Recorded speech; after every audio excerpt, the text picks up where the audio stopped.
Hello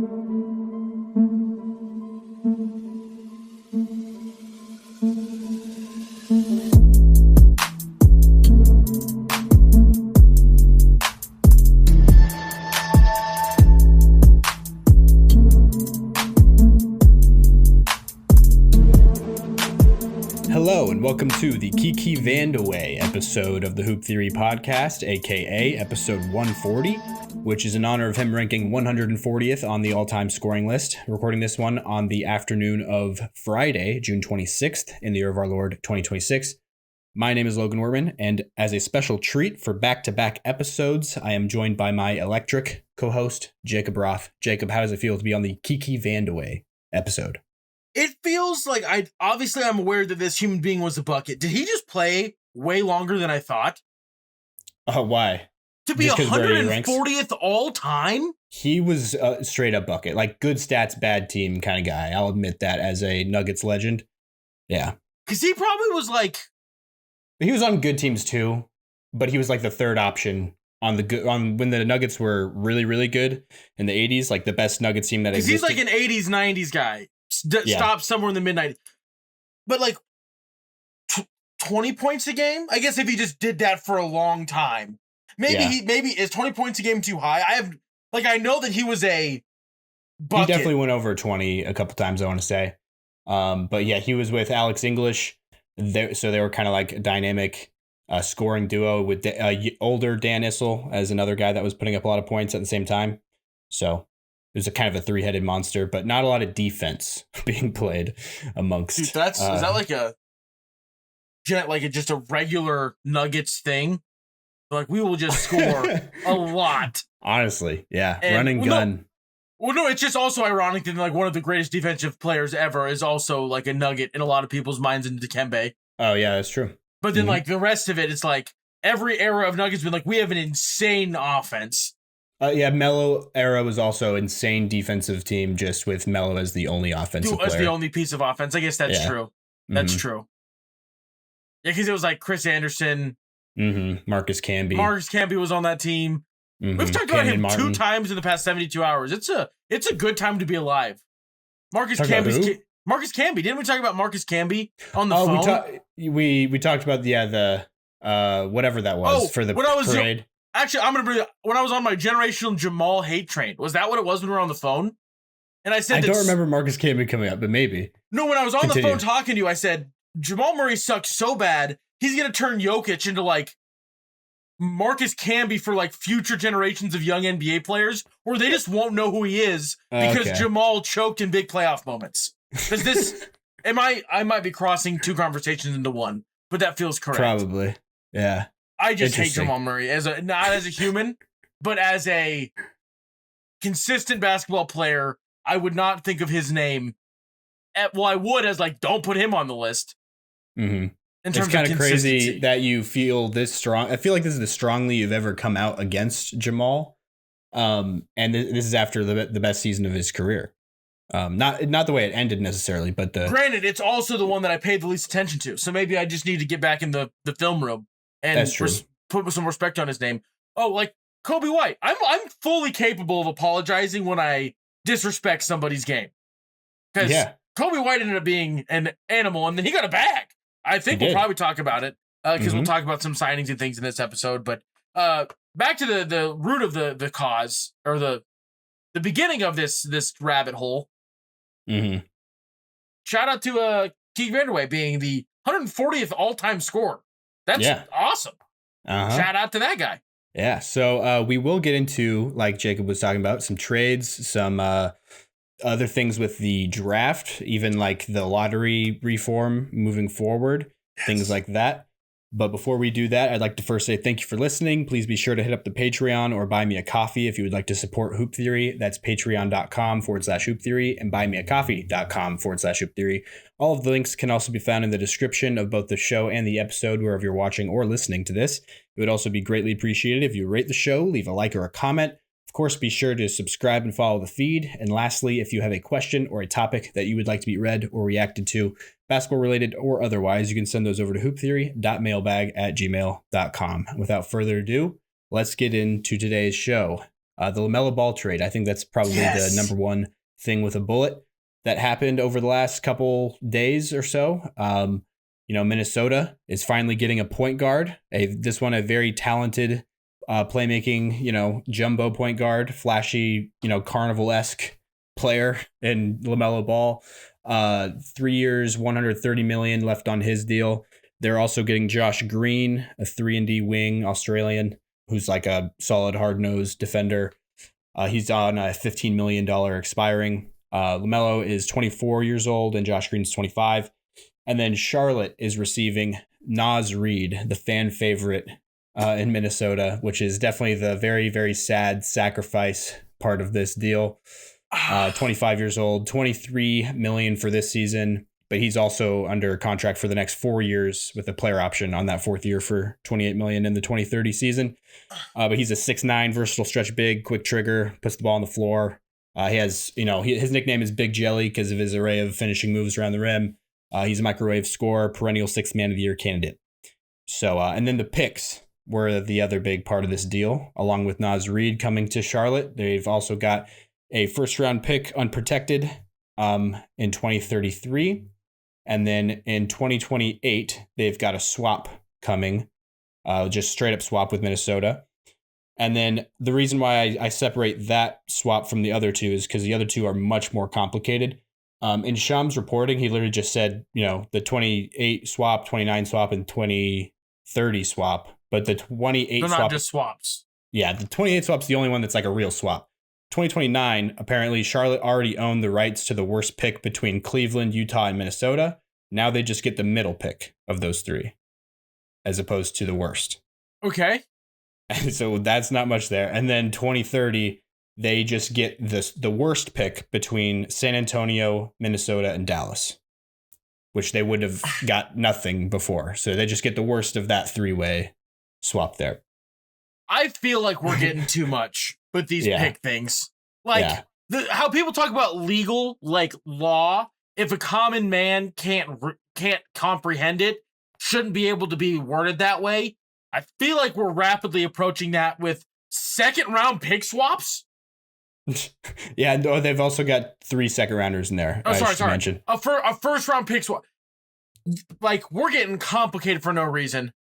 And also, I left out some of the complications from the 29 one, which was the Minnesota's pick in there is top 5 protected. So technically, there could only be 2 picks being swapped in that 3-way swap there.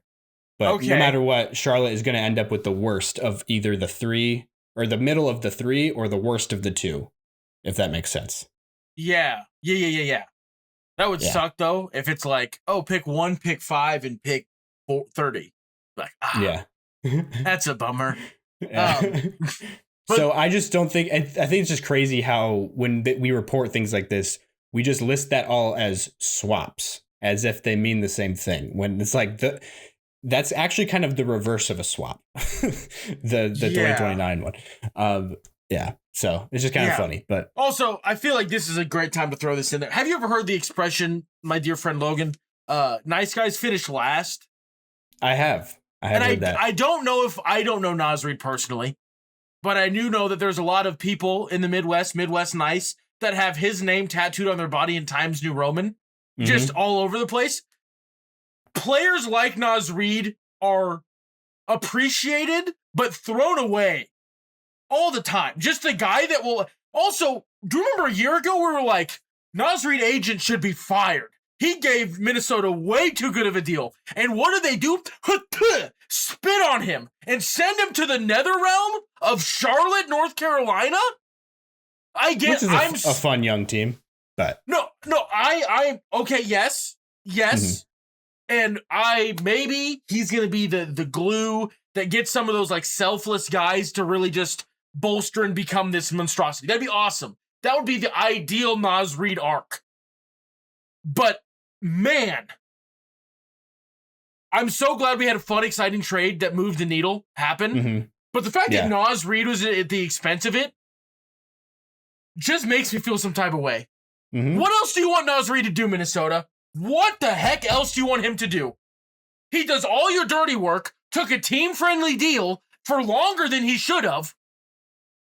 Like, isn't it a team option or is it a player option the last year? You just said player it. I forgot. option. Okay. Yeah. There's the one little selfish thing he did. Ask for a player option for a budget. With the cap that's rapidly growing, getting harder and harder to find guys to fill a role for the right cost or under the right cost, unless they're on the rookie deals, and you just throw him away for a guy that has to wear a Band-Aid on his neck because of a tattoo?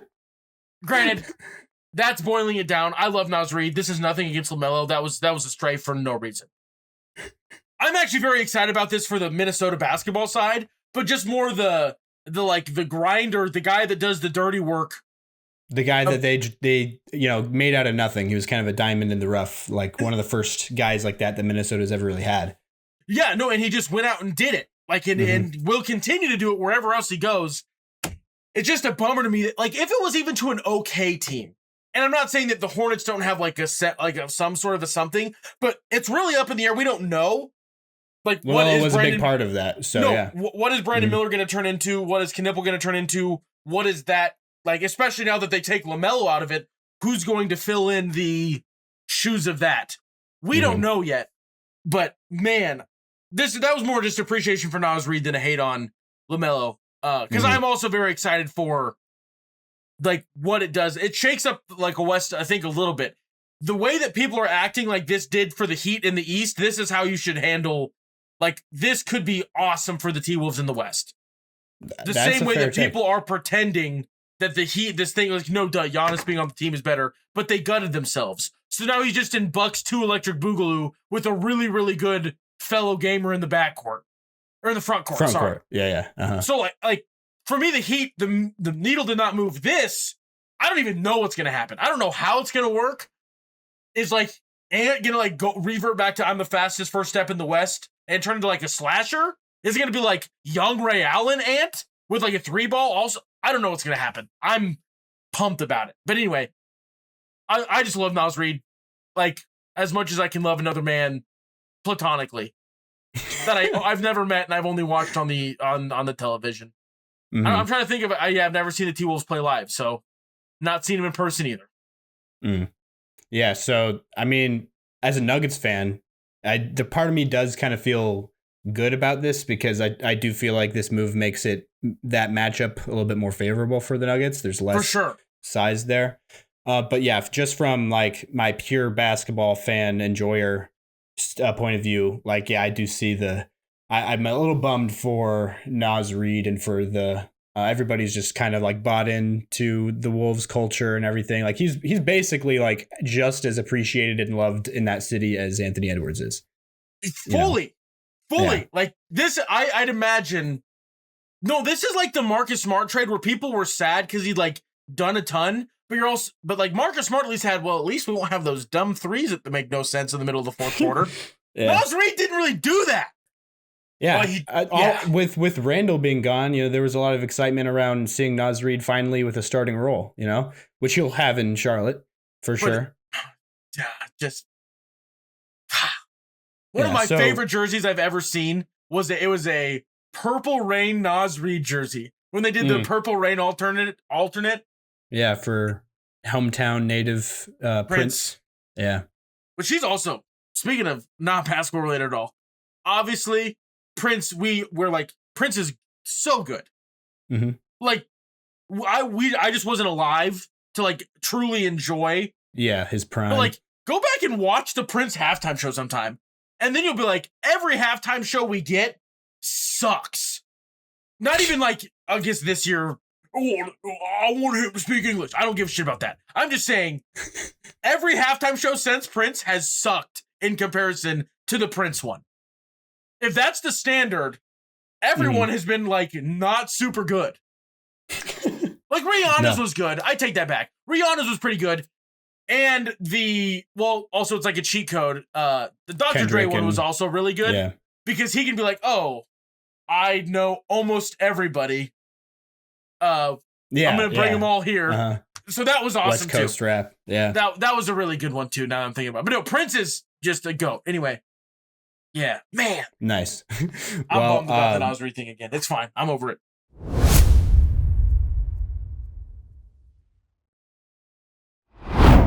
And LaMelo Ball also, as we're talking about him heading to Minnesota, I think that he definitely needs to hire a driver for these Minnesota Winners to, take him around instead of endangering an entire city to an even, bigger scale with more hazards out there on the road.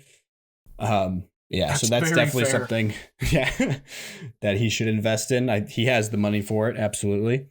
But yeah, so I think that having a smaller lineup here in Minnesota, I do see like the benefits of it, and obviously having somebody to control the ball and let Ant be more of a natural two guard off the ball, I think is going to just unlock a lot. Putting Jaden McDaniels at the 4 is a look that a lot of people had kind of wanted to see more of in the past, but just having all of the bigs that they had with Randall and Naz Reid and Gobert kind of made that not realistic to go to, commonly.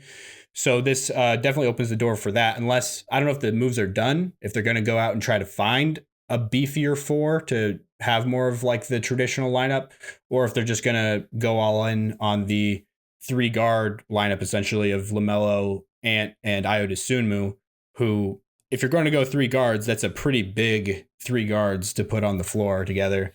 And then Jaden McDaniels at the 4 with Gobert as like the lone huge big man inside. Also, again, outside of like LaMelo, who's defensively not as comically terrible as he began, but still not great. Like, yeah. The fact that that's the only defensive, like, what do we do? Like, everyone else will very aggressively try to play defense. So I think the fact that, and you also brought up the fact that those are all like big guards, whether it's because they're physically large or because of what they're like height wise they make up for, or arm length, they are athletic enough to overcome it. So no, I think they'll be fun. They'll be a lot of fun to watch. They will definitely be outside of the Celtics, one of the, I mean, they already are, but one of the most viewed teams for me, because it'll be fun to watch. Just to see Ant actually get to be a 2 guard again, and like handle the ball less and focus more on locking in on defense also. No, that'll be, and then the other thing is like when obviously starters need to sit at some point, the way you can stagger that so there is still some like elements of Ant as the main guy, that's just another wrinkle that defenses have to think about. And the more things you can do offensively when the playoffs roll around, it's better for your basketball team. Especially a team that's historically been, we have one guy, please don't stop him. Yeah. And that's it. No, absolutely. So I think having that small lineup also allows them to play really fast in transition, which LaMelo Ball led team that's kind of a necessity or a requirement that he gives your basketball club. He's always looking up the floor every time he gets the ball in transition. And so seeing Ant might become one of the more, hard to deal with transition scores, which hasn't really been a thing in his career so far. As much as athletic as he is, he doesn't really, go up the floor because usually he's the one who's like going to the backcourt to get the ball, you know what I mean, for the outlet and bring it up the floor. Now LaMelo's in that spot, so Ant is essentially a wide receiver. He's streaking up the floor, getting to the basket, and so Ant being able to leverage his athleticism in that role, I think, is going to be even more ideal. And then also having, like I said, the big guards. I would assume who's like the smallest guy in that lineup, and he's like 6'5", 210, with long arms. So definitely not like a small 3-guard lineup there. And Gobert also, I think this is a really good trade for him, because now this is the first time he's ever been paired with like a real lob passer before. Like the closest thing he had to that in the past was Mike Conley, who was naturally not a lob passer and had to learn to become, because, Mike Conley played for years with a short roller in Marc Gasol, a guy that, you're going to give a pocket pass to. And he had to like adjust his pick and roll style after like 10 years in the league to adjust to Gobert. And he was the best one to do that. Now he has somebody who like is made in a factory to throw lobs. You know what I mean? So, yeah, I never even thought of from the Gobert side that he's never had an actual lob thrower. He really hasn't. He's been in the NBA for so long. Yeah. Yeah, that's crazy. It's just, it's crazy that somehow he's never been paired with one, but he really Gobert's going to have like 16, 20 games next year. We're going to be like, wow. Honestly, the 2 guys you could argue as the best lob passers he's ever played with are Mike Conley and Joe Ingles. which like from a secondary playmaker standpoint, that's great. But like, you know what I mean? They're not in the same tier. He's no Rajon Rondo. Yeah, or Rajon Rondo, exactly. Yeah. I need to go back and watch more Rondo highlights. They usually cheer me up if I'm having a bad day. I usually watch Pelicans ones with him throwing lobs to Boogie. Yeah, those are just Boogie and AD. But yeah, it's just fun. I feel like AD was hurt for a lot of it in my brain, but maybe that's wrong. Oh, well, maybe. That's also like the safest possible guess of all time. End of his Pelicans run, AD not being healthy is like Zion during his entire Pelicans run. That's true, which is still going at the moment. Who knows? It doesn't feel like it. For being like it just feels like with all the hype he had coming in, like this is actually the worst part. Like they talk about multiverses and like TV shows and stuff. The only way that I'm confident we're not in the worst possible multiverse is that lime M&Ms or lime Skittles are back and they're not green apple Skittles anymore. Oh, okay. Because other than that, looking at what's going on with Zion's life, this has to be the worst structure of multiverses ever for him specifically. He just nothing's working. And like he loses weight and then he like doesn't look good. Like it's not good. Like he didn't have the skinny Jokic ascendancy at all. Yeah. Mm-hmm. It's a bummer for people that were excited about him. Oh, and what did they give up for him again? Anthony Davis. That's true. They did. They didn't know that it would be Zion, but because that was a big. They had like the 9th or 10th best odds and jumped all the way up to first in that lottery. Let's be real. Yeah. Did they not At least that's what they want us to believe. Did they not know they had the number 1 pick? And I guess to finish off this the Lamelo trade, on the Charlotte side of things, Kobe White is he got an extension, as we mentioned in the intro, 2 or 3 years, $74 million, I believe. And so he's going to definitely be taking up the point guard role, I guess, unless they make some more changes before the season starts, which I think, obviously Kobe White's like valuable as a combo guard, can kind of play with or without the ball. But as a primary full-time point guard, this is just a very, very different look than they had with LaMelo for sure. Because Kobe White's, probably his main weakness in terms of like being a point guard is the actual playmaking part, which you could argue is like the most traditional, part of being a point guard. Not that he's like incapable of it, but it's just pretty limited, especially compared to what they had at that spot. So I think it'll be a lot more playmaking and passing by committee between he and Brandon Miller and Conca Nipple, who all of those guys have playmaking ability, so that helps out. I totally forgot that they still have Miles Bridges. And Miles Bridges is still on the team, yeah, that's true. Because Kobe White, Conca Nipple, Brandon Miller, Miles Bridges, Kalkbrenner. Ryan Kalkbrenner, yeah. Naz Reid. They've got it'll be fun, maybe. It's more than just Naz Reid got set. Also, insanely white team out there in Charlotte. Now that I'm looking at all of their faces in a lineup. I was making this joke last year in our over-under pod. We were going through each team. I was like, I think that was part of the memo that the owner sent out, for their front office to just acquire as many white Americans as they possibly could. I think they have even less now because they had Mason Plumlee before at the start of last season. Now he's with the Spurs. Pat Connaughton might be retiring. Yeah, Pat Connaughton's there. Liam McNeely, PJ Hall. Yeah, PJ Hall. Is it Hannes? Is that what we established yesterday? Yeah, Hannes Steinbach. Hannes Steinbach, not Hans. Hannes. They're not. There was one where I had to do a double take. On whether he was white or not. No, it's the lighting in the photo, but they are very much, I'm going to guess, Middle Eastern of some sort. Who are we talking about right now? I don't even know. Are they recent draftee? Or... They're French. I was so wrong. Oh, Tajon Salon? Tajon Salon. Okay. That's funny. For those wondering, it is not spelled remotely close to what you would think. There's a U in there. It's an umlaut U, but U. Is there you and Tijan also? No, or it's is just in it looks like I was gonna say Tid Jane, but I knew that was wrong. Tijan Salon. Yeah. Yeah.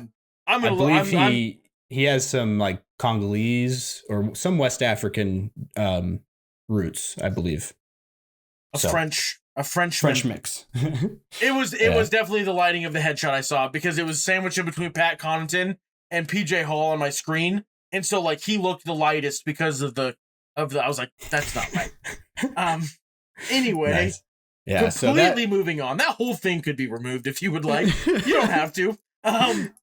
Anyway, that brings us to a good stopping point, though, before we head on to some other topics. So we'll hit a quick break here and come back at you with some other happenings around the league, other sad stories, other happy stories, other potential rumors of things happening that actually haven't yet. But we will see you after the short break.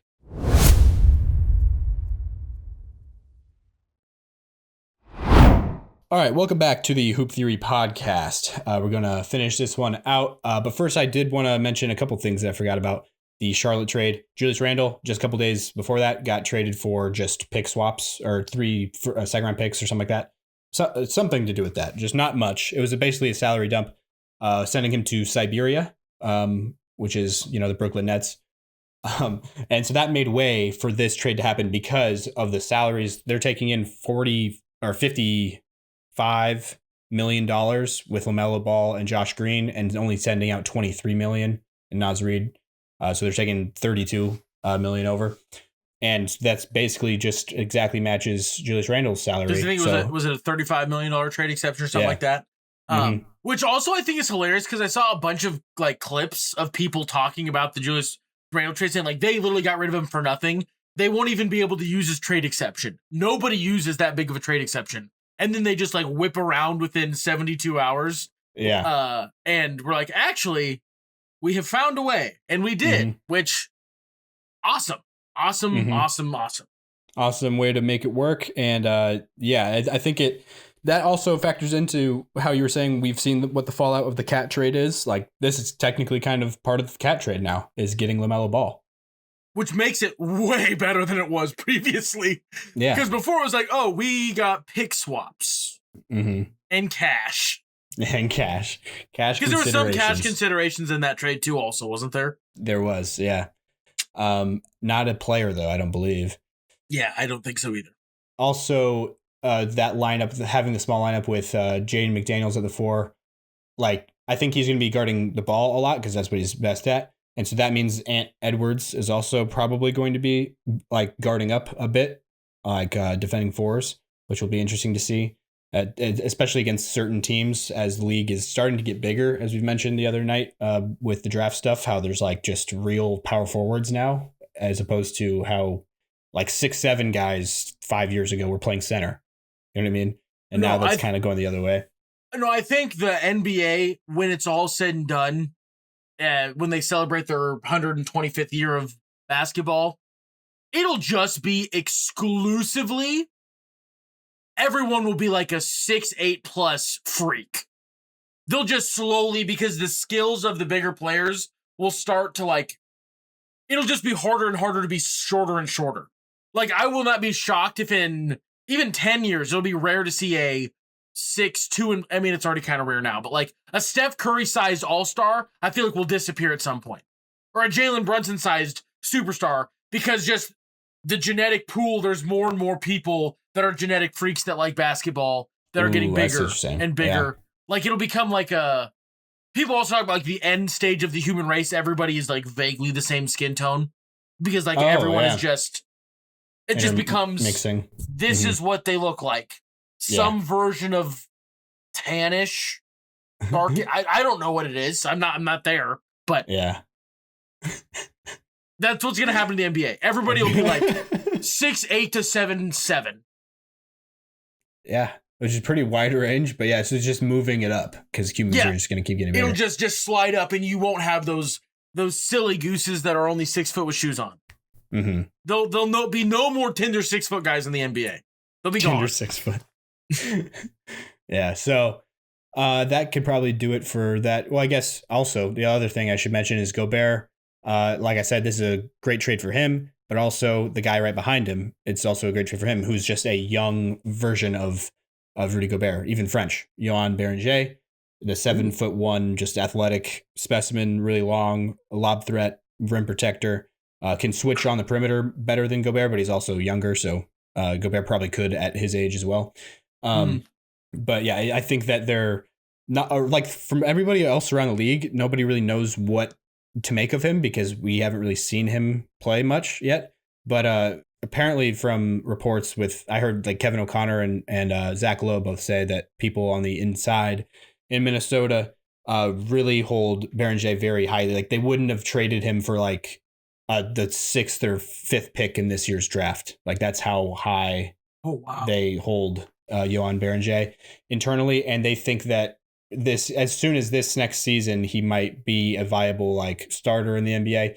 So obviously they don't want to, I don't think they're betting on that right away with I think they will keep Gobert to at least start the season and use Beringer as like his straight up backup center, like 18 minutes a game type of thing, to see how good that look is and how ready he is for that. And then potentially Gobert at the deadline might be somebody to push in to go get like a real 4 or another star, something to add into that 5-man lineup that is more complimentary, and having Beringer basically a much lower, less paid, Rudy Gobert to fill in that spot. A massive part of the puzzle. Yeah, exactly. Yeah. So that was a wrinkle of this that I did want to also highlight. But moving on officially to some other trade stuff.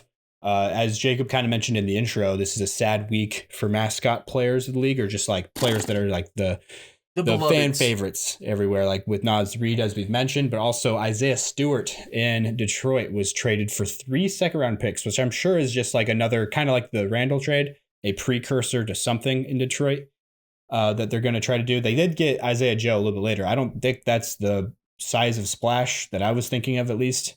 I was thinking maybe more of like a Tyler Hero size splash or something like that. But they did get Isaiah Joe from OKC for only 2 second-rounders, which that price surprised me because Isaiah Joe is a very like capable, playable, shooter in the backcourt anywhere. If he's literally anywhere else, he's probably like looked at a very like differently. The 3rd or 4th guard on a team at least. Yeah. Just from a basketball pick, regardless of what it cost, genius pickup for Detroit. Like the thing that they need. Yep. That is the only thing that we are 1,000,000% confident Isaiah Joe can do. That's true. That's shoot. Like that. No. Chef's kiss decision on that one. I think that'll be a really, really big thing. Obviously, it sucks to like lose the beef stew soul, but I've heard that a perimeter shooter can really help when you have a really good point guard that likes to get to the rim. Heard that's good. Yeah, so, no, for sure.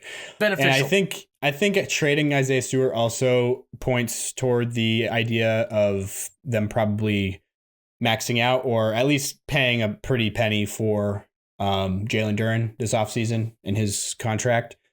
I think that's going to definitely happen there to get that. I think that just trading off Isaiah Stewart makes it, so Jalen Duren's less expendable than he was before. Also, Aaron Wiggins going with the mascot or most favorite players to an organization. Another version of that, much lesser extent than Naz Reid and Beef Stew, but Aaron Wiggins kind of had his moment in the title run as being like the fan favorite there in OKC, and they traded him off for, I believe, also just a couple of things, just like couple seconds to the Atlanta Hawks, who are needing some more guards on that team. And then Peyton Watson, this is just a rumored thing from the Nuggets camp where apparently I've seen some reports. I haven't really checked on like what the most reputable source of it is. I've just seen it leaked from a couple of different accounts on Twitter that say that there's a rumor that the Nuggets are expected to offer Peyton Watson a salary of 28 to 30 million per year on his next deal here in the offseason, which was, that's not like a surprising amount to me. I thought that it would probably start around the 25 range, which is what they signed Christian Braun to last offseason. I thought they would at least try to match the Christian Braun deal if they were to keep him, because that's the big question mark. And so what's frustrating me about this is I don't know if the expected here, like that word expected it carries a lot of weight to me, because I can't tell if people are just saying like, oh, if they were to retain him, that's how much they would need to give, and therefore they are expected to give him that. You know what I mean? Oh, You get what I'm saying? Because I don't know if they're like, just historically, the Cronkies are not going to shell out money to go over the second apron. Like they just never do that. And so I would be a little bit surprised if that were to happen. Because without some gymnastics being done, like the waive and stretch Valanciunas' contract, which would free up $9 million of cap space this offseason, and then also trading off Cameron Johnson's expiring, which I don't really want to do, but doing something like that would also free up some space to sign Peyton Watson, because we can't actually trade off of Christian Braun, which is the hard part. Even if we could, I don't necessarily wouldn't say that I want to, just because I think Christian Braun works best in the Nugget system than anywhere else. Like he's more valuable to us than he is anywhere because of how well he plays off of Jokic. And he just had a very, very injured season this past year. I think he'll bounce back a little bit from it. But it makes that price feel worse than it should in reality. You know what I mean? Like it feels like, oh, dang, that sucks. He just wasn't available after he got paid and took up the calorie space. And then, then Peyton Watson shined. Yes, but injuries were a giant part of why that was so lackluster. No, absolutely. But I still, even with that though, taking that into consideration, I would definitely say that Peyton Watson is the more intriguing prospect moving forward, between the two. And that's why that's important, is because you kind of have to compare these two, because that's why Christian Braun got paid to begin with. Both those guys, for those who don't know, were in the same draft class, Watson and Christian Braun. And so they were up for an extension at the same time. And so last offseason, they both up for extension. Peyton Watson didn't get one because they chose to give one to Christian Braun instead, and which makes Peyton Watson a restricted free agent this offseason. And so we're able to retain him still if we give him an offer. But I just feel like, obviously, picking Christian Braun over him at the time, it's hard to criticize it back then, because there were so many question marks around Peyton Watson. Like he had flashes of things, but it was like, who knows? But then this season he showed like, oh, I could be like maybe even a star potentially of like on ball, like scoring and everything. Yeah. If like the way Michael Malone handles young players is why it appears is a giant reason why Peyton Watson might have not been given the, just because he didn't get it, he wasn't able to be utilized or shine in the right way. He also had some moments where he's like, oh, this is kind of, you look like you're not ready, like at all. And maybe that was early parts of last year. I'm kind of forgetting on when he really, or was it last playoff run? It would have been a couple years ago. Like 2 playoffs ago? Yeah. He was injured for this playoff run. He was okay, out, so it was 2 playoffs ago. Yeah. I just remember there was like, oh man, that's not great, but I don't know. It'll be interesting to see how it all shakes out. And that is I never even thought about when you see that is expected to. Well, are they expected to because they're having conversations with the agent and they're going to do it and it's going to happen at some point? Or are they expected to because this is the market value of this type of a player? Exactly. Why you would report the second, I don't know. But if it's a slow day, people will tweet what they're going to tweet. So it is, or X what they're gonna X, or whatever the hell you call it. Yeah. Threads, whatever they're gonna thread. Yeah, I blue still sky, call it Twitter. Whatever they're gonna blue sky. What's the other one? Is there another one? Truth Social, isn't that? Yeah, they're gonna truth whatever they're gonna truth social. Yeah, so that's something to be monitored there. What the Nuggets do exactly. I think that the main thing we need to add for sure. I say we, even though I'm not with the team at all. It's just my favorite team. Peyton Watson would solve a lot of that, which is the size and athleticism deficit that we were facing with having Aaron Gordon banged up and then no Peyton Watson behind him, going against the Wolves, which was a very, and a lot of teams in the Western Conference just has a lot of size and athleticism. Nuggets don't really have as much in comparison. So Peyton Watson would handle a lot there. And then also having a ball handler, just somebody to supplement some ball handling responsibilities that is placed way too much on the just on the shoulders of Jamal Murray alone. And Peyton Watson developed, like he showed some flashes of like ability to actually handle and create things. Not that he's like a point forward necessarily, but at least can take some more possessions of somebody else handling the ball. So I think he would like solve issues in multiple areas if the Nuggets front office or ownership rather are willing to pay the price for it, which is the only caveat there. And with having a rare like talent as crazy as Jokic, I would hope that they would take full advantage of these few years, in his prime that we for sure have left, and go into the second apron for a couple years, just to try to win another championship, because when's the next time you're going to have a chance to do that? You know what I mean? So you got to take advantage of it. And then the other thing that Jacob actually dropped on me in the break we just had, which I thought was a crazy idea to talk about, which is the Jaylen Brown, trades are kind of still being circulated around because of the question marks around whether or not he wants to be there moving forward or he wants his own team. Or if like the damage of having his name in trade rumors has gone too far to the point that you got to move off of him type of thing. And what the Celtics really want and need is a big man, somebody very vocal about it. They've said this is what we're looking for, is a big. Yeah. Mm-hmm. I do not want to get rid of Jaylen Brown. I need that to be put out there. I said this as what bigs are left? And then, I need that out there. I want the Jays, please. Please. And I want them to stay together. A team that kind of has a weird fit right now with having a little bit too much going on in their front court, to be quite honest, is potentially the Miami Heat, with just acquiring Giannis Antetokounmpo recently, as you might have heard.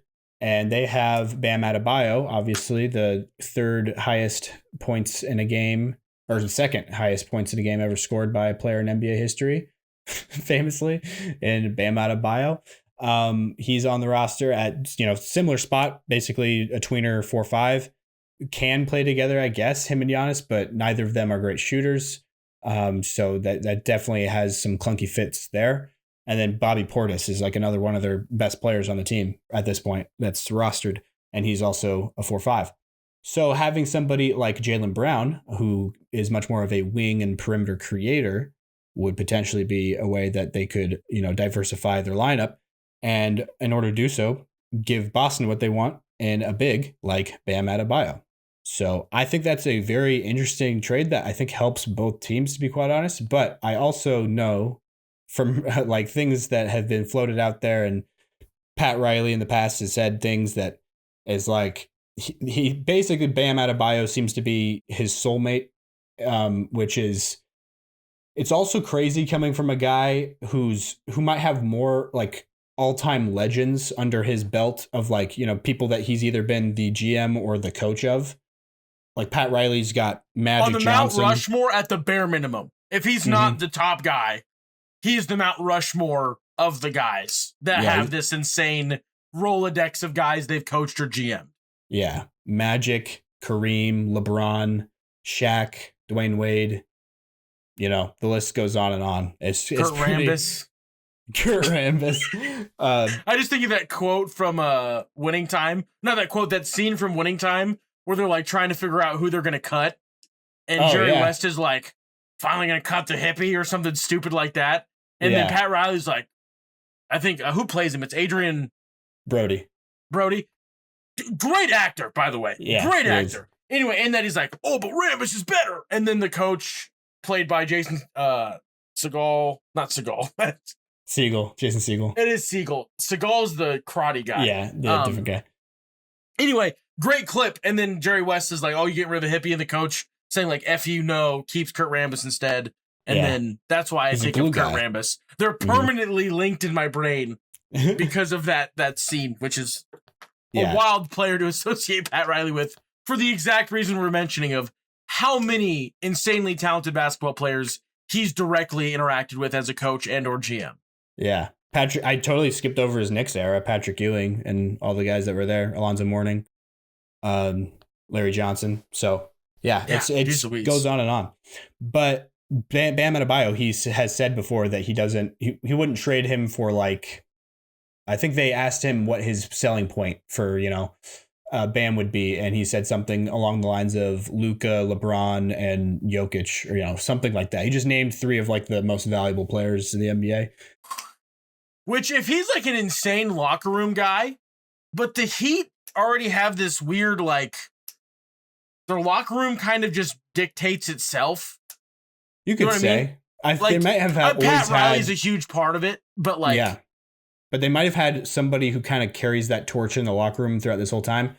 If it wasn't Dwayne Wade, it was Haslam for a long time. Yeah, who carried it and possibly has passed it off to Bam Adebayo at this point. And so, yeah, maybe he sees that as like, that's the essence or the core of like Heat culture. That is Heat culture. Yeah. But I don't know. It feels to me, basketball wise, like you would probably just want the perimeter player over Bam. But I don't know. Maybe he's in love with the idea of Giannis and Bam as a defensive front court, which is pretty interesting. Which is logical. Sure. Yeah. They'll figure it out. Those guys will defensively figure it out for sure. It's the magical other half of basketball that everyone's like, how does that exactly work? Other than Bam has like moonlit as a 3-point specialist this past season. So you'd imagine, not that it was good. He was shooting them. Yeah. But it makes me wonder if that'll be like, that'll just have to be a part of his game, that he just makes more of them for their sake. Hopefully he makes more of them. Because even if he can get up to like a average shooter, I feel like that would help a ton. But he was shooting a large volume on not an average. I didn't feel like it, at least. Yeah, I'm not sure what the number actually was, but teams were definitely not guarding him like he was a real shooter. That's for sure. And the only game where I like super intently watched Bam was the game where he dropped a trillion. Even in that game, they weren't guarding him at the 3-point line, but because he was just missing over and over. Like, dude, take 2 steps forward. They're giving you the entire court of space. That's true. Later in the game, but he had like 40 points in the first quarter or something. It was 34, something like that. He had the record for the most points in a quarter for the Heat in the first quarter. It was an insane start, and then he had like 6 threes. And then because I got a notification, it was like, oh, Bam's at 42. 6 minutes left in the fourth, or in the second, and I was like, "Oh dang, this is crazy!" And then I was in a locker room in Milwaukee, weirdly, or not Milwaukee, almost Milwaukee, but no, it was a locker room, hotel room. Oh, okay. I was in a hotel room in Wisconsin because I wanted to go to the Bucks game, but it didn't work out scheduling. Oh, really? And then I was glad I didn't go to the Bucks game because then I was able to sit and watch Bam Adebayo cook. Against the Wizards, I believe. Yeah, it was against the Wizards, which that's one of the punishments of tanking is you got something like that to live with for the rest of your franchise's lifetime. But Bam Adebayo this past season on almost 6 3-point attempts a game. He really jumped up because he was his first 6 or 7 years of his career, 8 years of his career, he didn't go over a half of a 3-point attempt per game. Like, average less than 0.5. And then last year, he averaged 2.8 attempts per game. And then this season that just happened, 5.5. But he shot only 32%, just under 32% from 3, which isn't ideal. Especially on that volume. Yeah, on that volume, especially not being defended like you're a shooter is also a bit of a question mark there. But if he and Giannis are both shooting a little bit and making it obviously Norm Powell is a laser 3-point shooter that they've got there, but not really a ball handler. So yeah, they've got some things to figure out for sure if they want to be a really good offense to be reckoned with, and especially in a postseason setting. But definitely something to start with there. I think it's more interesting than what they had going. Absolutely. I guess we're just talking about the Giannis trade at this point. But Bam for Jaylen Brown, I just thought was like a crazy idea that was just dropped on me. And I thought that it helps both teams, to be quite honest. Well, I just was thinking of like, what bigs do I feel like are attainable in terms of I cannot emphasize enough. I will like Jaylen Brown to be a Celtic for the rest of his career. But if that's like not possible due to off the court, whatever, I would like for us to get something that's good. Something out of it. Yeah. Mm-hmm. And Tatum and Bam are like soulmates. Bros, yeah. Like they're big bros. Mm-hmm. Like I would not be shocked if there's like another Tatum child. His middle name will be Bam. Or maybe Adebayo. I don't know. But Yeah. Yeah. Idris. Yeah, that's his real first name. Idris. Not just, that feels too deep. Yeah. I don't know how would you handle that as a dude? If like your friend, like a sibling or like your own kid or whatever, like using the middle name, your name, whatever, but like just a homie that you've been there, that'd be crazy. I'd probably cry. Yeah. If someone would be like, "Oh, I named my kid. Oh, cool. What's their name?" And they're like, "Oh, it's Douglas Jacob." I'd probably cry. I totally Douglas. Dougie J. Yeah.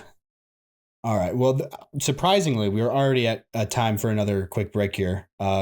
Before we rapidly finish off this episode, talking about the lottery reform moving forward in the NBA. So we will see you after the short break. Peace.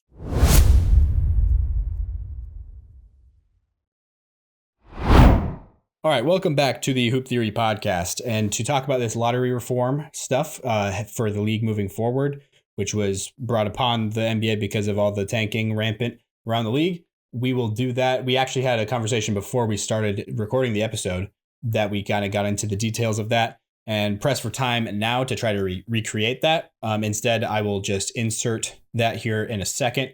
But before that even, I'm going to insert a portion of me explaining what the reform looks like, what the details of it are for the context.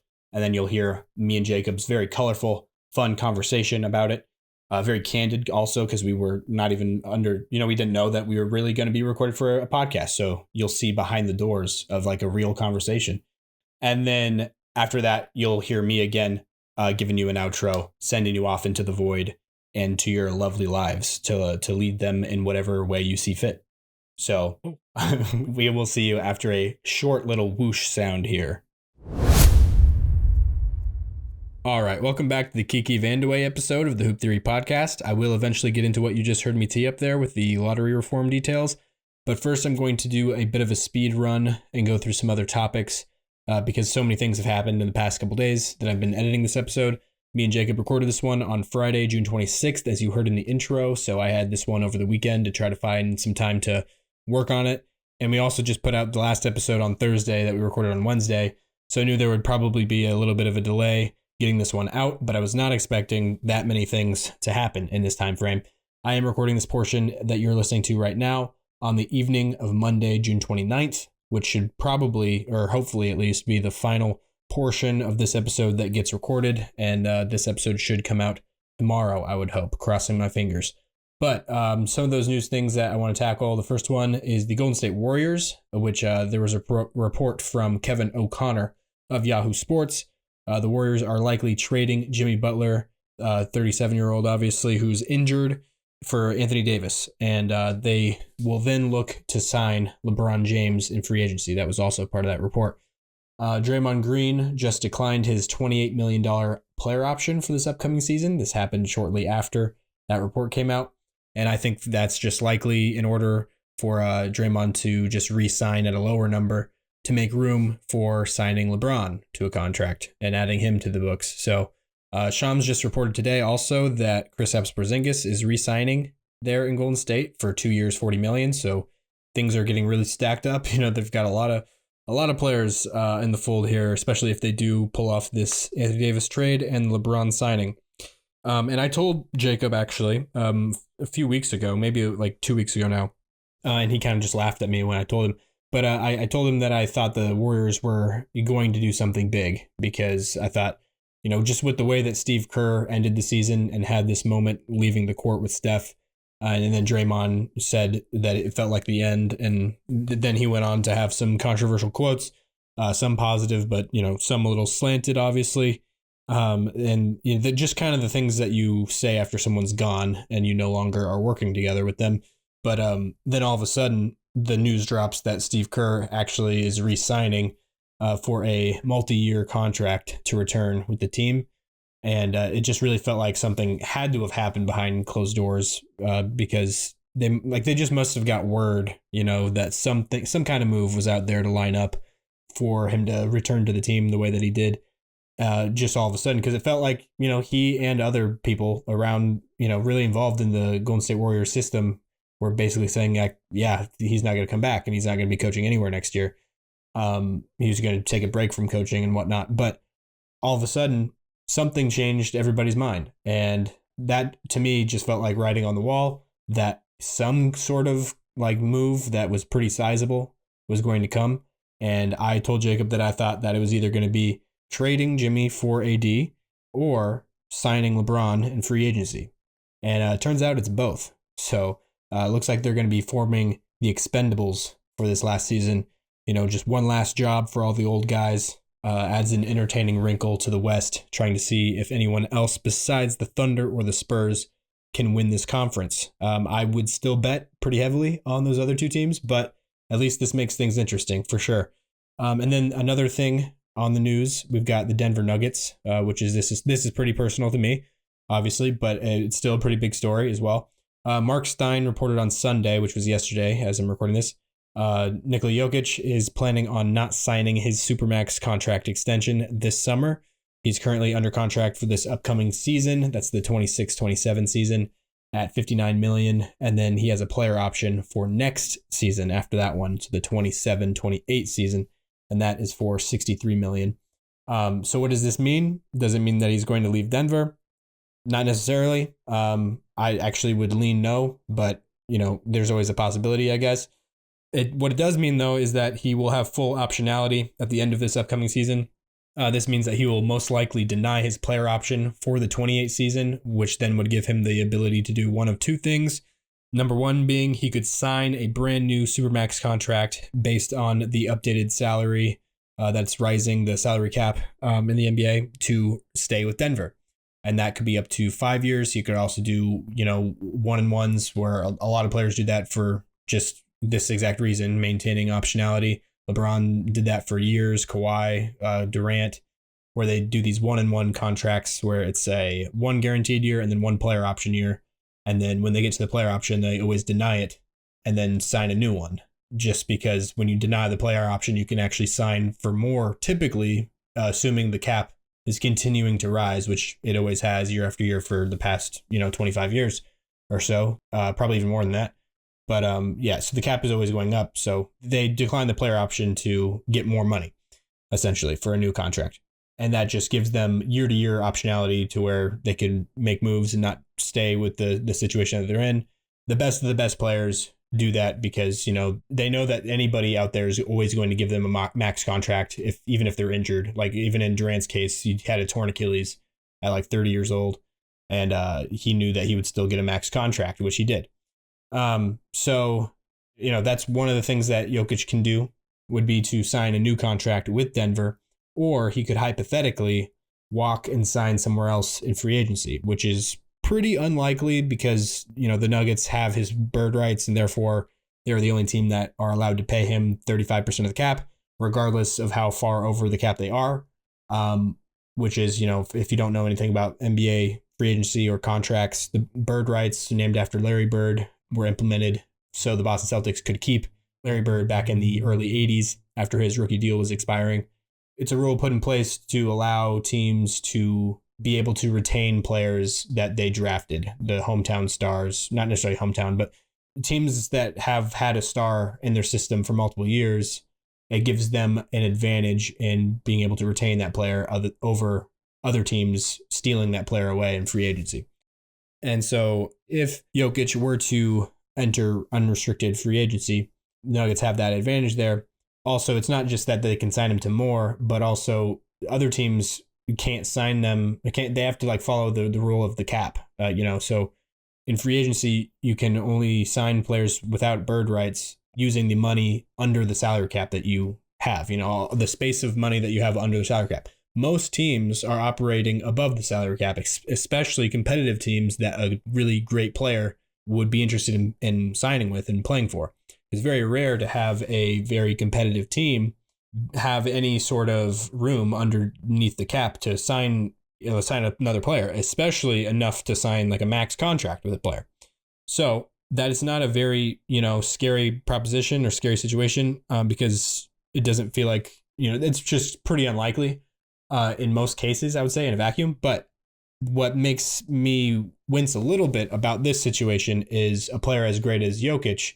There could potentially be a team that's competitive and, would be desirable to go to that would magically all of a sudden have cap space to sign a player such as Nikola Jokic because of this happening right here, because of a team like that having any sort of drop or having any sort of like knowledge or inkling that they think that they can steal Jokic away from Denver. That could potentially happen. A team that would make moves in order to free up the cap space needed to sign him in free agency. So that could potentially happen, but that would be a pretty risky business move for said team to do if they're not 100% sure that they will get Jokic after doing so. So that again is also something that would be pretty unlikely because there would have to be some tampering being done there, or just a really, really good bet being placed, by somebody and it paying off. So that's the dark timeline of how that could potentially turn out. And so at least for Jokic's side of things, this does give him, it technically gives him the option to go wherever he wants next offseason, again, with those massive monetary caveats there. And so why would he do this if he wants to stay in Denver, though? If he wants to be a Nugget for life, like he's indicated and said on multiple occasions, most notably at the end of this past season that just got over, if he really does want to remain in Denver and be a Nugget for life, then why wouldn't he just sign his extension this summer? Doesn't, not signing this extension, doesn't that indicate that he doesn't want to be a Nugget for life? I would say no. The reason why he is doing this and still could want to remain a Nugget for life is just because this gives him leverage over the Kroenke family, over the Nuggets ownership group. This puts on the table the possibility that the Nuggets could lose Jokic for nothing, technically speaking. Again, not the most likely scenario, but even if we get to the offseason and there's not another team that can afford a max contract for Jokic, he still technically does have the freedom to go sign for whatever contract he wants to sign for somewhere else. At least that option is still on the table, which is something that he can hold over the Kroenke family, the Nuggets ownership group, if he wants to. And so the reason why he is doing that, the reason why I would think that he would be doing that, is because the Nuggets ownership group is infamous for not spending on the roster, not taking advantage of this, insane talent that they have on the roster in Nikola Jokic and building a once in a lifetime type of roster around him to compete for championships. They've been infamous for, remaining under the aprons and not paying too much into the luxury tax and all that kind of stuff. And I'd say that's mainly because Jokic, throughout all of his career so far, has been one of the most low maintenance superstars ever. He's never put any sort of pressure on the Nuggets ownership or front office or anything to make, moves because he's always maintained that he wants to be a Nugget for life. And he's always, signed the contract extension at, the earliest he's able to, like all that kind of stuff up until just this occurring situation now. And so in theory, this should make the Kroenke family want to do right by Jokic by being willing to spend money on a championship roster around him. It should make them be willing to go up into the second apron to re-sign Peyton Watson in particular, because if they don't, and this season doesn't turn out well, then Jokic can technically, again, just say goodbye and leave.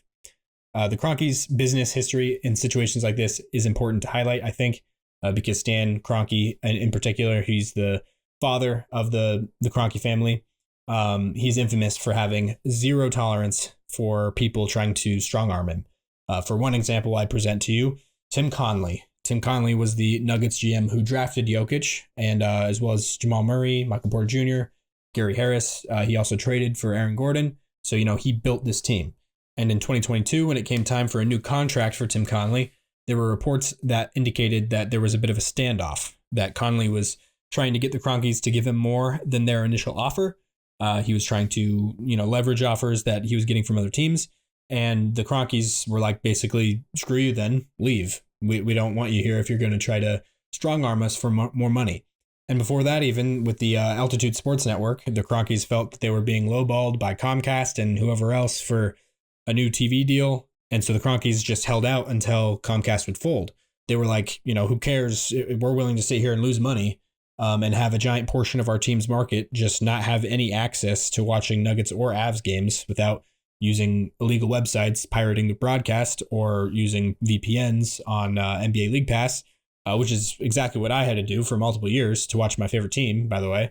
But they would rather just sit there and hold out and kind of shoot themselves in the foot in a situation like that rather than cave and let someone else get one over on them.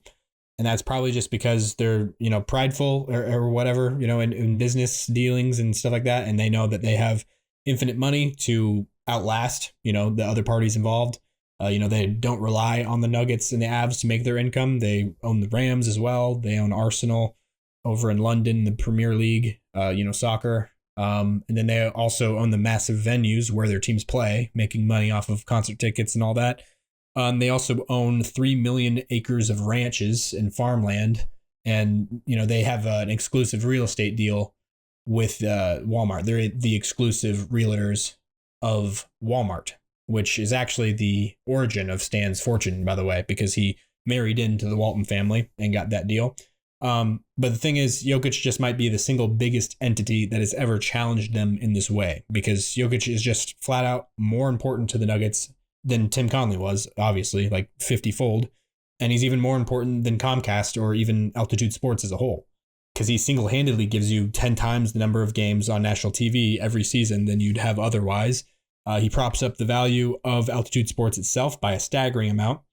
And he guarantees you playoff games every single season, which are huge. That's like a playoff game, I believe, is like 5 times the revenue of a normal regular season game. And that's for the first round. As you go farther in the playoffs, they obviously get more valuable. So having a competitive team makes you more money. There's just so many ways you can break down how much value Jokic brings to this team. That's just kind of immeasurable. And so my prediction is that Jokic will be the first to get the Cronkies to make accommodations in order to keep him around when he is applying a little bit of pressure, which is why I now have much more faith in the validity of those reports that the Nuggets are rumored to be expected to offer Peyton Watson up to $30 million a year to keep him around, as well as maybe the Jaylen Brown trade rumors, which I'm not super excited about, to be quite honest. If it's Jamal Murray being traded, I definitely do not want that to happen. Not at all. I get that some people are frustrated with Jamal. I think that the issue that Jamal's been facing is that he's overtaxed. And so getting rid of Jamal, I don't see how that helps at all, because the fact that he's our only real ball handler is the issue. So getting rid of him literally makes that issue much, much worse. So I don't think that is the route to go, trading Jamal. If anything, we should be looking to acquire more ball handling. So if we acquire Jaylen Brown would, give you a little bit of that ball handling capability or alleviation. So if it's Cam Johnson and Aaron Gordon being traded to acquire Jaylen Brown, I'm much more of a maybe on that one. I'd consider that much more than Jamal, but I still kind of lean no, to be quite honest. Just because Cam Johnson's on an expiring deal, I think ideally I would say that the Cronkies just spend up into the second apron for this season by re-signing Peyton Watson to the number that he should be at, and basically just keeping the roster exactly the same as it was, other than maybe, waiving and stretching Jonas Valanciunas to save money there. If they really want to do that, I wouldn't. I guess I'm fine with that one. But ideally, I think, because he's on expiring as well, I honestly like the idea of just keeping this team around, because the Nuggets were injured heading into the playoffs last year. If we have a healthy team, the Nuggets have a healthy team with Aaron Gordon and Peyton Watson back in the fold, and then maybe getting a backup point guard on an MLE, like potentially even Russell Westbrook, who's a free agent at the moment, I believe, unless something's changed on that, as things keep changing. But last I knew, I'm pretty sure Russell Westbrook is a free agent at the moment. And then Cam Thomas is another guy. Bradley Beal, even, who just declined his player option in LA for the Clippers. These are guys that if the Nuggets can't acquire them on an MLE, just to give us another backup ball handler or something on the ball, I really like the Nuggets' chances in that case, if that's what they end up doing. I don't know about trading off of those things like Aaron Gordon and Cam Johnson for Jaylen Brown, just because, AG is he's so important to the Nuggets, although he is very injured very frequently. I would bet on hopefully him being able to sustain some health in the future. He's just had 2 back-to-back years that were very, very injury riddled. But I don't think that there's reason to believe that he's just going to be like that forever, like some people are talking about. I think he could have, some good years ahead of him. And he just means so much to the culture here in Denver. Or I'm in Omaha, actually, for those who don't know. But the Nuggets are my favorite team. So sometimes I say here when I am not actually there. But and then Cam Johnson was the only one who showed up for Jokic, or with Jokic rather, for Game 7 in the playoffs last year, or Game 6, whatever. Yeah, we only went to 6 games with the Wolves. So in Game 6, he was the only one that really showed up with Jokic. And I just love what's in, between Cam Johnson's ears. I think that last year was just pretty rough getting started. And I think that this year should be much more valuable. He should be a lot better this year than last, to be quite honest. So I do like the idea of just retaining everybody and just running it back and hoping for more health this year than last. But yeah, I kind of get the idea of trading AG and Cam off for Jaylen Brown for more of a core big three with Jamal and Jaylen Brown and Jokic to build around those 3 guys moving forward. I can see that as well. And especially if we are able to retain Peyton Watson in that scenario as well, add him as kind of a 4th guy in there. But I just feel like you're losing so much of what AG brings you that nobody else really brings in the same type of way. Especially like even with Jaylen Brown being there, just not quite the same size and stuff that AG provides for you as somebody in the dunker spot there that plays it the way that he does. So those are my thoughts there. I guess I should list a couple of more of the MLE candidates. Bogdan Bogdanovic was also a free agent after the Clippers declined his $16 million team option. And, he's friends with Jokic, being countrymen with him rather, from Serbia. He's a shooter that can handle the ball as well. He is getting a little bit older, so I do feel not like super confident about that one, but I would be interested in looking at that. Kevin Huerter was a name that I had on my list, but apparently he's going back to Detroit. It just got announced recently for 3 for 27 for some reason. I didn't really understand that because I thought that he was so buried under, Duncan Robinson, and that's just, kind of redundancies there with some players. I thought for sure that Kevin Huerter was going to be going somewhere else this offseason, but apparently not. And he got re-signed to a pretty good number. I didn't think he would get that much, but Quentin Grimes is another guy I have on my list, but I don't think that the Nuggets will be able to get him. I think he's going to be going for more than the MLE somewhere, potentially right back to the Philadelphia 76ers. And then another guy on my list, I have Cam Thomas, who's just, somebody to try to spin the dice on, or roll the dice on rather, as just a ball handler that can get buckets, somebody to, create something on the ball. That's all I'm really looking for, to be honest, in this free agent market. Marcus Smart, who's not much of a creator, but he can handle at least, and he's a good role player. But I don't think that the Lakers, I think the Lakers are going to try everything they can to keep him. I don't know if the Nuggets are going to be able to compete with that, what they're able to offer. And then Jordan Clarkson is another player that I would like to see potentially as just another bucket getter off the bench who can handle. And then Russell Westbrook, as I mentioned before. Javon Carter, a 3-and-D, kind of smaller point guard, but he's a much more of a role player, not as much of a creator on the ball, but still like a capable ball handler and 3-and-D guy. So similarly, Aaron Holiday, although I think he's even a little bit better on the ball. And then Cole Anthony, another one he's probably not quite as much of a shooter as the other two, but he provides a lot of the same things in terms of a role-playing point guard. And I believe he's just he's been a free agent for this whole season now, basically. So he should be gettable. The guys that I'm talking about now, the names I'm listing now, I think the Nuggets should be able to get on a minimum, maybe, if not the MLE. So Gary Trent Jr. is another name on there. And then Keon Ellis, I would love to see as well. Any of those guys, I think if the Nuggets are able to come out with, out of this free agency period with one of those guys, I would be very happy about that. And then the last guys on my list that I have on here is just bring back Tyus Jones, who was already with the Nuggets last year, that they got near the end of the season. I didn't see a lot of him in the rotation, but at the end, during the playoffs, he provided some valuable minutes as he was just the only other guy that could handle the ball outside of Jamal Murray, which that just gave a lot of value. So at the very least, I think bringing him back would be okay. And then another guy that would basically be that same type of player, but even older, but a lot more, experienced in a storied career, is Mike Conley. If he wants to give another season, a go here in his career, and is willing to do so in Denver, then I would also not be against that. But those are my names there that I had to give. I will be sending you to another quick break here before we finish off my little solo section here to get us back to that conversation that Jacob and I had before. I will see you on the other side of this quick break.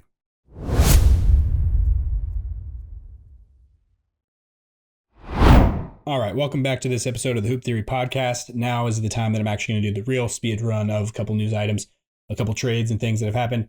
The Charlotte Hornets traded Miles Bridges, a 2029 first-round pick and a 2027 second-round pick, to the Phoenix Suns for Grayson Allen, Royce O'Neal, and a 2033 first-round pick.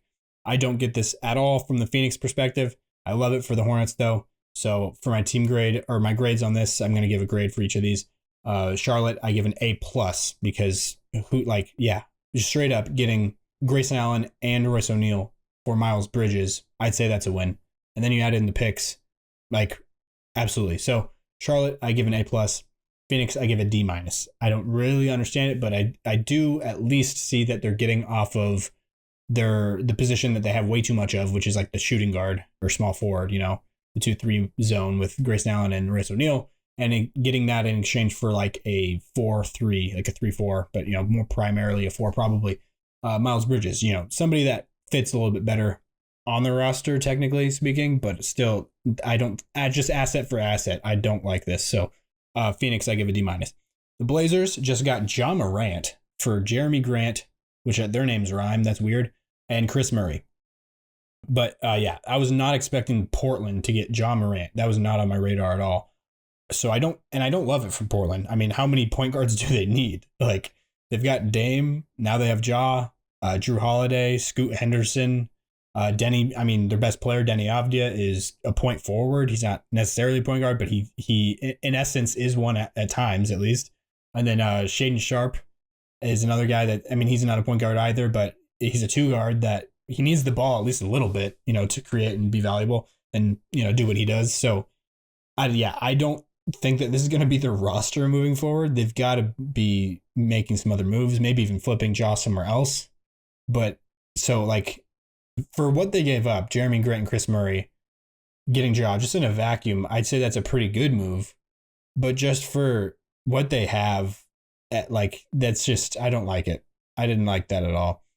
Just for the asset for asset thing, if they're able to make something else out of this by moving things around and getting value other places to actually build a roster, build a team that can compete this season.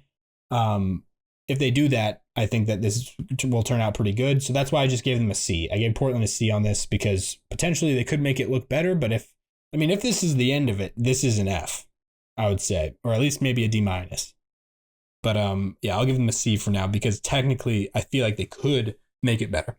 I would be surprised if they don't. But Memphis, I give a B-, which feels high as I'm reading it, to be honest. But that's what I felt earlier when I was typing this out. I guess just because, they finally got off a Ja. That's been something that they've been trying to do for forever. They didn't get great pieces out of it with Jeremy Grant and Chris Murray. Jeremy Grant's a little bit overpaid. Chris Murray, who knows what he's even going to be yet. He hasn't really panned out all too well, so far in his career. But potentially, they're both guys that I would take swings on in a vacuum. So I don't hate it. So I kind of feel somewhere between a C+ and a B-, I guess. And for Portland, I should probably move them down to maybe a C-. And also going back over the Lamelo trade again, I know that you just heard me and Jacob talk about it earlier in this episode, but I never really gave an actual grade for either team. But, I understand it from both sides. Minnesota gets the point guard that they've been looking for a long time. But the potential downsides, I would say, are Lamelo can't stay healthy. If that does happen, obviously this will pan out to be a mistake. If, you just never get a fully healthy season from Lamelo, which he's had a very iffy track record on that recently, or throughout his career so far. The past year or so has been a lot better, but still not insane. And he also didn't average a high minutes load because I think Charlotte was trying to keep him healthy and not get him injured. So that's definitely going to be a question mark there. And then also the lack of size that might come into play with having Jaden McDaniels down there at the 4, and playing a 3-guard lineup. I think it should be fine, should be able to survive just fine and have some advantages, but you should leave the door open there for sure. The possibility of that coming to bite them in certain matchups, and stuff like that. So Charlotte side, though, I think they viewed this as a sell high deal, moving off of Lamelo at the highest point of his value because of the season that he just had and the season that the organization just had, like the best season in one of the best organizations seasons ever, which is crazy to say, but there's not been a very storied history there in Charlotte. So they were just a very feel-good young team, feel-good story that was one of the better teams in the NBA for the latter half of the season. Ended up missing the playoffs, obviously, by losing the play-in, but still, for a very young team that looked like just a shit show, basically, the past couple of years before this, that was a big step. And I think that Lamelo was a pretty instrumental part of that, obviously. It just depends on how important he really was at the end of the day to that. Because I could see, this could potentially fracture what they had going there. And maybe they lose out on that bright future that it looked like they were going to cash in for. But maybe not. Maybe Brandon Miller and Con Knipple and, Kobe White being the point guard full time now moving forward. Maybe that is all they need to continue the magic, but who knows? So Minnesota, I give a B. Charlotte, I give a C+. Lottery reform is the next thing that I needed to talk about because I'm going to be transitioning you into the section of me and Jacob talking off record, but now it is on record about the lottery reform. And there's a couple of particular rules here that I think are the most important from this reform proposition or proposal, rather. That the league approved or the board of governors voted on. The first rule that I think is really important is that no team will be able to get the first pick twice in a row. So 2 years in a row, no team will be able to get the first pick overall. And then also you can't get a top 5 pick 3 years in a row. So I think having that instituted, I think you could even get more extreme with that, to be honest. But just that alone, I think is a good rule to have. To try to make it harder for teams to just tank for a couple of years, because then they know that they're not able to get the highest of reward for both those seasons or multiple of those seasons in a row. And but also the main structure behind this reform is the 3-2-1 rules, what they're calling it. So there's 37 ping pong balls total. Looking at the play-in zone for the teams that make the play-in, the 9 and 10 and 8 seed. So the 9 and 10 seeds, they will get 2 ping pong balls each of those teams. So that's the 9 and 10 seed of each conference. So there's 4 teams there, 2 ping pong balls each. And then the loser of the 7-8 game is going to get 1 ping pong ball each. So they will also be in the lottery. I have a slight, gripe with this one. I think it should just be the 8 seed at the end of the season in the NBA standings, not who loses the 7-8 game. I don't think that the 7-8 game, like the actual play-in tournament, should have any sort of weight in deciding who is in the lottery and who's not, to be honest. I think that kind of, I just don't like there being any sort of incentive for losing the 7-8 game, because technically you can still make it in, obviously, if you win the next game, but against the winner of the 9-10. So a team could just do that, especially if there's they don't want to face the 7 seed or the 2 seed rather. They don't want to get the 7 seed to face whoever is in the 2 seed. They would rather face who has the 1 seed. And so they're gaming it where they lose the game to, number one, get a lottery ball, and then also get their preferred matchup. I get it. You probably don't want to do that because you should just try to win the game in front of you because there's no guarantee you win the next game. But then also they're probably rolling dice of who cares if we lose the next game because we probably weren't going to go far in this, playoffs anyways, that kind of thing. I just feel like it should just be brought down to whoever has the 8 seed at the start of the postseason. And I guess you could say, you could game it by losing a regular season game at the end of the regular season to get the 8 seed to begin with. For this reason, you could tank your way to the 8 seed out of the 7 seed. But I'm more okay with that happening at the end of the regular season rather than it happening in the 7-8 game that, it's kicking off the playoffs. It's like real playoff basketball that people want to watch. I don't feel like that should hang over that game at all. I think if the team decided to get lose home court advantage in exchange for getting a pick, I'm more okay with that as a strategic thing. Okay, they were willing to trade off the having home court advantage for this game in order to get the a lottery ball in this upcoming draft lottery. Let's see if it comes back to bite them. I'd say that's more okay with me. As a viewer, I'd be okay, they rolled the dice in that way. Let's see if it comes back to haunt them. I don't want to see them not try to win the game they're playing. You get what I'm saying? I think I'm making sense here, but So I don't really understand why they are giving it to whoever loses 7-8 instead of just giving it to the 8 seed at the start of the plan. Additionally, after that, in this structure of the reform, the bottom 10 teams, so we just talked about the play-in zone, now the teams that don't make the play-in, which is 10 teams total, 5 in each conference. Of those teams, the bottom 3 total, so regardless of conference, the 3 teams of those 10 with the worst records, those teams are going to get what the NBA is calling relegated. I put in quotes because it's a weird word to use here. I think they just wanted to make it like Premier League or like, soccer, like everybody's been trying to get the NBA to do. It's been a pretty popular thing that people have thrown around for a while. I guess they want to use the word because they technically can, but teams are not being actually relegated to a different league, obviously. They are just getting relegated to a zone where they have less lottery balls, less of a lottery percentage chance of getting a top pick. So those bottom 3 teams, so the worst 3 teams in the league, are going to only have 2 lottery balls each. So it's same as the 9 and 10 seeds. So it's a disadvantage to be in the bottom 3 in their lottery odds. They have a disadvantage there. So it's incentivizing the teams to be middling bad, if that makes sense. So the other 7 teams of those 10, so the 7 teams that are not in the bottom 3, they will get the most lottery odds. They get 3 lottery balls each, which I guess for anybody who cares about the percentages, I believe it's 2.7% chance per lottery ball.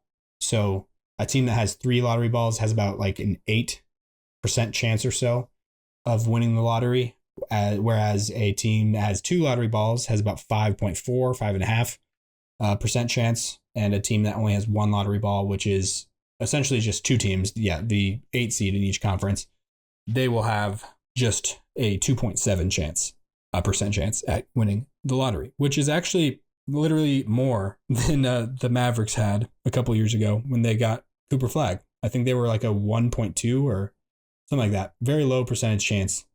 So literally every team is going to have more of a chance than the Mavericks did when they won the lottery a couple years ago. So that's to put that into perspective a little bit. Other things about this reform, though, other details that I found was interesting, at least. The second round apparently is going to snake, is what I heard. I don't know if I saw that in the actual proposal, but I heard somebody reference that. Let me see if I can find it really quick. Okay, so I did find it. So it's like half snaked. So apparently in the second round, the first 16 picks are going to be the inverse of the first round order, but then all of the non-lottery teams are going to be inverse. Okay, yeah, so it is inverse both ways. Why did it word it like this? Okay, I'm just going to read you what it says. In the second round, first 16 picks in inverse of first round order, and then it says non-lottery teams in inverse of regular season records. So, yeah, they're snaking the second round. I was right the first time. I don't know why it's wording it the way that it did. Because how else would you even do that? Yeah, it's literally just snaking the second round. There's also a sunset on the 2029 season. So this is only going to be in effect for 3 years as like a test trial run. And after the 3 years are done, all the board of governors are going to meet together to decide whether or not they want to move forward with the system or if they want to do something else, essentially. So it's like a just a little test period. And now I'll let you guys get into Jacob and I's conversation. I've held you here long enough. Jacob had the takeaway, just give you a little bit of a setup to it. Jacob had a takeaway that the NBA lottery is the reason why the league has a tanking issue. He said that before this conversation, while we were on the phone one time. But we didn't really talk about it then, but we kind of got into a conversation about it here in this clip you're about to listen to. And I think he just looked at it as like the NBA being the league with the biggest tanking problem, and he correlated that to them being the only league with this lottery system and thought, that must be a cause and effect. But I really think that was just like a bit of a chicken or the egg type of thing, where I think the NBA implemented the lottery because of how uniquely desirable a top draft pick is in professional basketball when compared to other sports. Because, in basketball, more than any other sport, one player can change your franchise just in a more drastic way than any other sport. So I think that's the reason for that there. But with that being said, I'll let you guys get into Jake and I's conversation. after this short break.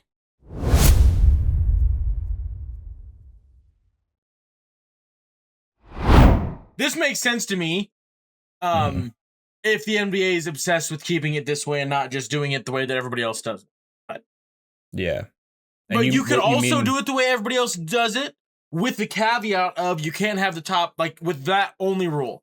Worst record gets the first pick, and you just roll it up, and you get kicked outside of the top 5 if you've had a top 5 pick for over 3 years. And you can't get the number 1 pick back to back. Is tanking not an issue in the NFL? No. Why? Don't teams do that? Because you get a guaranteed number 1 pick if you are the worst record. So it's a race to the bottom, is it not? Not even close. No. If you're bad, like, but if tanking, if the NFL was basketball though, where the draft, like the number 1 pick in the NBA draft, I feel like is way more valuable than in the NFL draft, right? Well, because one player on your court is 20% of your potential output, as opposed that makes having the worst record a lot more valuable in the NBA than it would in the NFL if they were to both. If you have the worst record, you automatically get that number 1 pick. You know what I mean? I feel like it's probably a lot more of a valuable asset or valuable thing to go for in the NBA. Yeah. The NBA is the only one that has a visual aggressive tanking problem. Because NFL teams tank, but it starts like week 12. They're like, we've won 2 games. We're probably not going to push it. Or I just feel like getting rid of the lottery almost makes it worse for the worst teams, at least. It maybe might make in the it NBA, every other sport it does it with it. Like, just from NFL's the main one in my brain. But the NFL side, like, teams know they're bad, but the tanking is like, it doesn't feel as egregious. I don't know if because there's less games. And like, I don't know. It just. Didn't the Jags tank to get Trevor Lawrence? Wasn't that a thing? Kind of, yes. But in a sense of like,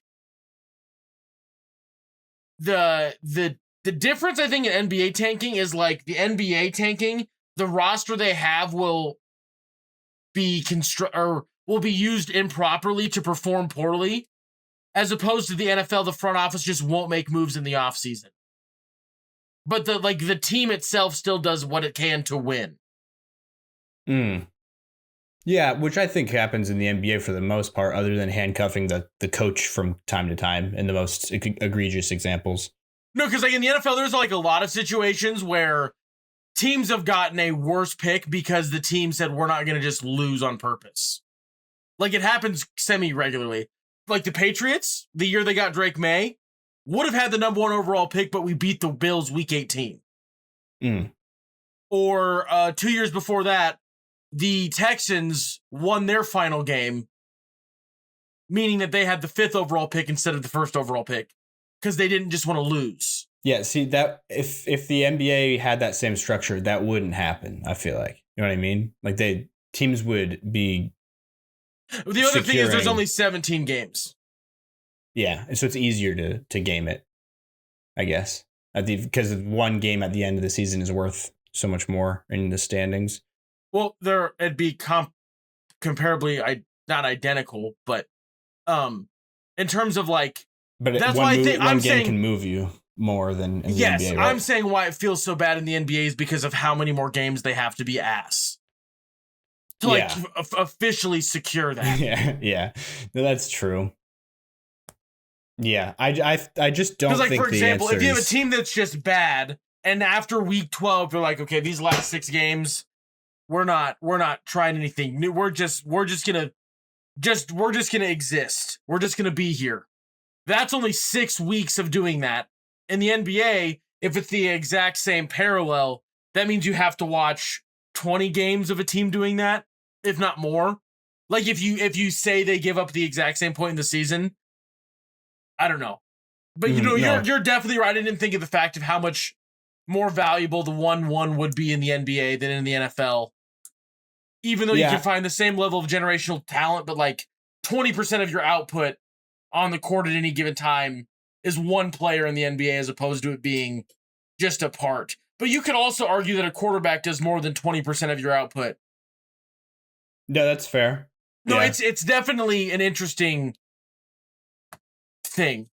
I am kind of surprised it's not as big of an issue in NFL, but no, and there's like times where it is, but there's also some teams that are just so poorly ran that like I think the NFL ownership group should have to sell their team if your team has like a 20% win percentage over a decade. You need to get rid of your team because there's like a point where it's a systemic problem, and maybe it needs to be longer than a decade. You're damaging the league as a whole. Yeah, maybe it needs to be like a 25 years, a quarter century, because like I don't want to, because then I think you'd like run out of times where like people would not give coaches a 4-year runway. Like they would just give coaches no time. We're like, we need to get a better win percentage now. Mm-hmm. I don't know. That's an interesting thing to just look at tanking as an overall whole. How do you de-incentivize that from an ownership side of things? Yeah, I think this is doing a better job of that, the reform. Because, I just think going that way is better than, like, making it more random is better than, and just straight up fully incentivizing the bad team. Because then, if you got rid of the lottery, I feel like there's just no way that the lottery makes it more, like, it doesn't make tanking worse. It might make it worse from the standpoint of the teams right outside the lottery preferring to go down into the lottery, but that's just like a pretty marginal, difference in standings. And also in my brain, a team that barely missed the playoffs getting a chance to get the best quarterback is like, that's crazy. Because there's some teams where it's just like an injury. OKC is a perfect example. In the NFL, that could happen all the time. It wouldn't be a huge odds. OKC got it through trades, but like in the NFL being like, oh, we just had our quarterback got hurt this year. Mm-hmm. So we like barely missed the playoffs. And then you just get like a generational wide receiver because you get the number 1 overall pick when you should have had pick 15 in my football brain currently. But I'm also just kind of like, I'm not saying that tanking does not happen in the NFL. I think the optics and like the feels badness of it isn't as high. Granted, I'm not fans of those teams, so maybe that's very different. But it's a very, very, it's a weird topic for sure. Now that we're talking about this more, and honestly, you could probably we could do like a little intro and say like we had a conversation before we technically started the episode, because I feel like this back and forth was really good. But yeah, I think that technically like I agree with you. Now that I'm thinking about it more, it just feels wrong. But also the reason I think that the NFL doesn't feel as bad tanking wise is because if a team's bad, they're just bad. So you're not like penny pinching it like, oh, they're sitting their best player again for no reason. It just doesn't feel like they're trying to lose as much. Yes. And maybe that's just me being delusional in football, whatever. You know what I mean? Yeah. Who knows? But it just in my gut doesn't feel as bad in the NFL as it does in the NBA, because you're like, oh no, you're literally just, you don't care about the season. You're completely throwing it in the trash. Like, I would have really struggled if the Celtics would have actually thrown in the towel this past year and just completely tried to suck. I would have really, really struggled. Like, okay. I get this is a great draft, but what the hell? So I'm glad, and I feel like Joe Mazzulla would have just quit, but I'm glad that that was not the approach that the Celtics took this past year. But anyway, if you want to do the actual intro, and then we can, I think that was good. If you want to, instead of regurgitating that later, you could just find a way to plug it in somehow. Yeah, we'll probably still, at least after we touch on trade stuff, go back to lottery stuff. And we didn't even really explain how it works in our little ramble. Exactly. There. Yeah. So, but I still might use that if we don't kind of like recreate it in the same way. But I'll play it by ear, I guess, when I'm editing. All right. And so that will do it for this episode of the Hoop Theory podcast. You just heard us talk about the lottery and all that kind of jazz. And moving forward, we're not on like a super set schedule, with Jacob being busy with, real world job and traveling and all that kind of stuff. So whenever we are able to reconvene and bring Jacob back in, we will do so. We will cherish those episodes that we will get with him. But, moving forward, you might hear some just more solo ones from me putting out some more videos on the social media platforms, YouTube, TikTok, all the places. Go follow Hoop Theory. Go follow the Patreon, all that kind of stuff. But stay happy. Thank you for listening. Stay healthy. And we will talk to you guys next episode. Peace.